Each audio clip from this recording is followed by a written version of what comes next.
It's like never-ending drama. Hi, Mike back here with another member introduction. I'm here with Tim Huang. Hey everybody. Tim, guess we gotta start with how long ago did you join the club? I joined. I absolutely am a member, and if you're not already a member, I encourage you to join. I joined the car club in around 2012. Okay. So the way it all happened was in our previous iteration, you may have met Jeff Cowan. Right. And both Jeff and I were doing a charity bike ride that goes from San Francisco to Los Angeles. Well, back then I had a Topaz Blue 2001 325i, and Jeff immediately walked up to me and says, "Hey, nice 2001 Topaz Blue 325i," and my immediate reaction was, "Who are you and why are you stalking me?" Why are you such a wizard? Jeff, if you're watching this, you're still freaking me out, dude. So he sort of sucked you into the club? He walked up, he complimented the car. We did our bike ride, and at the end of it, he said, "You know, if you're ever interested, you should bring that car out to a car control clinic." So as many of us have done, the first route was to go to the car control clinic. We were actually hosting an autocross event the very next day.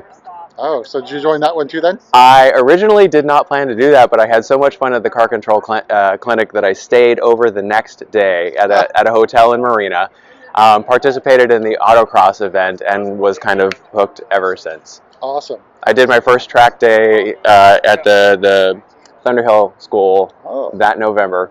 Right, and that's coming up again this November. It is. Sign up now. So you got the 325i. So what was your next car? So I kind of strayed from the path because the 325i was a spectacular daily driver. I had that car for 14 years and 221,000 miles. Wow. Sold it to somebody who still has it, and it still runs. Amazing. Yeah. And strayed from the path a little bit, went down the Porsche route because I wanted a little more of a kind of a track toy. A fun car, right? I wanted the fun car. Bought a 2007 Cayman S. Ooh. Yep. Still have that car. I love it. If you're at the Thunderhill School, you'll probably see me driving that car. Right. So he doesn't drive his BMW, he drives his Porsche there, which no one really cares. This one, it has to stay in its bubble wrap because otherwise things happen to it. Yeah. So you've been with the club for a while. Now you're the vice president. How did you get from just a member to becoming vice president of the chapter? Athena Brucky, I'm looking at you. This is all your fault. She approached me last year and she said, "You know, we're looking for talented people to join and kind of shepherd the next generation of the club. Would you be willing to join us?" And Mike, I think the same thing happened to you. Yeah, I got suckered into that. Yeah, so if Athena approaches you, just beware. That conversation is probably coming. Right. All right, so now we're up to date on that. We've got a special car here that is just an amazing color, and you went through an interesting process to get it. So why don't we talk about how you came to choose this F80 M3? Absolutely. So I've always been a big fan of... Oh, let's take a look here. Yeah, so I've always been a big fan of Techno Violet. And when I was ready to buy a new car, I started turning an eye toward buying an individual car. And found out very quickly through the forums and through inquiries with BMW that they would not paint a car in Techno Violet, and to this day they still will not do it. Really? Yeah, to this day, for whatever reason. I guess they either haven't reformulated it, or they're just saving it for something special. I don't know. It's probably something special. Or if you were to have, say, $100,000 you'd like to part with, they might be willing to do it. There's always that possibility. What they would do... Yeah, so what color is it? Yeah, so this car is more a metallic. It actually harkens back to the E36 generation on the M3. Sorry, not on the M3. It's been on 3 Series and E36s since about the E36 generation and possibly before. Okay. I ordered the car in this color sight unseen. So I had seen pictures on the net, but I had never seen the car in person, and I figured I would take a chance. It looked really good. I saw enough exposures in various scenarios that I figured I would take a chance. It was either this or Daytona Violet. And I've seen Daytona Violet a couple of times, and I thought, you know, go for something a little bit different. Found a dealer who was familiar with the European delivery program, ordered the car, planned my trip and picked the car up in Munich in June of 2015. Yeah, so I think it's really important. If you want to do European delivery, you have to find a dealer who knows what he's doing. Yes. Otherwise, you'll get something screwed up when you come to pick up your car. Yes, yes. If you're ever curious, go onto the internet and Google Atlantic Blue. Yes. So I think it was supposed to be Atlantis. It was supposed to be Atlantis, and that was not the intended effect. Right. So, yeah, so you don't know, you can actually pick up your car in Europe at the Welt. Yes, And then absolutely. you take it around Europe for, I think they cover you for like 2 weeks. Up to 2 but months. You can go up to 2 months if you want to. Yep. So what did you do? You pick up the car in Munich. Where did you go with it? I picked up the car, flew into Munich, stayed at the Olympia Park at the hotel, pretty much 5 minutes walking distance Perfect location. from the Welt. Walked in the next morning, and they actually had this in the Welt.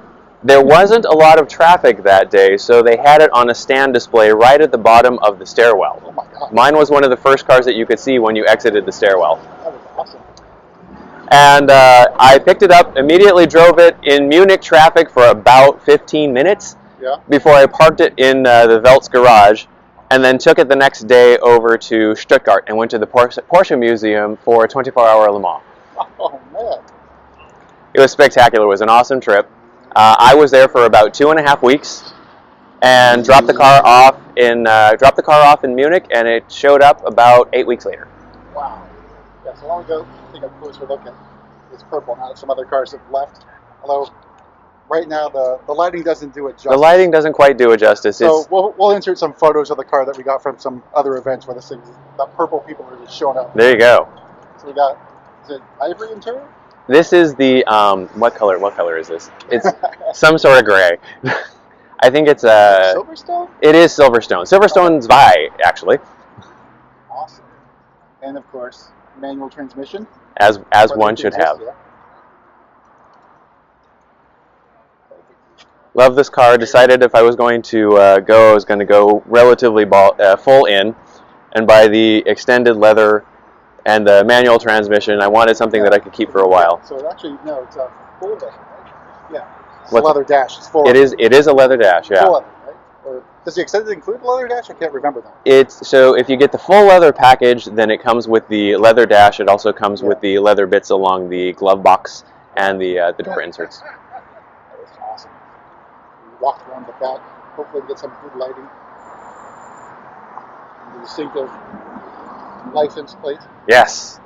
I am actually shocked at how many people recognize this plate, because the Sheb Willie's song was from like 1950 something, and I figured people of a certain age would probably understand the reference, but I get a lot of people significantly younger who walk up. Matter of fact, I was going down to an autocross event in Marina, and this guy, burly looking dude in a Ford Explorer, rolls up on me, and I thought, oh, we're in trouble.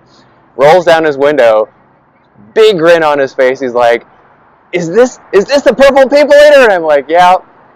And he had a good old time, had a good laugh, and then rolled right off. That is awesome. So just imagine the possibilities you can do, especially ordering any car you like. Yes. As long as BMW approves it. As long as BMW approves it. And so there is a little bit of an approval process. You submit your paperwork. They'll let you know whether or not they intend to do it.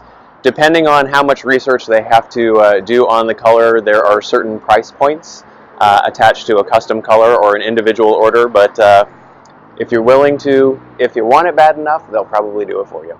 That is awesome. All right, Tim. Well, thanks for showing us around your car and your story. Thank you. Take care, everybody. Have a great day.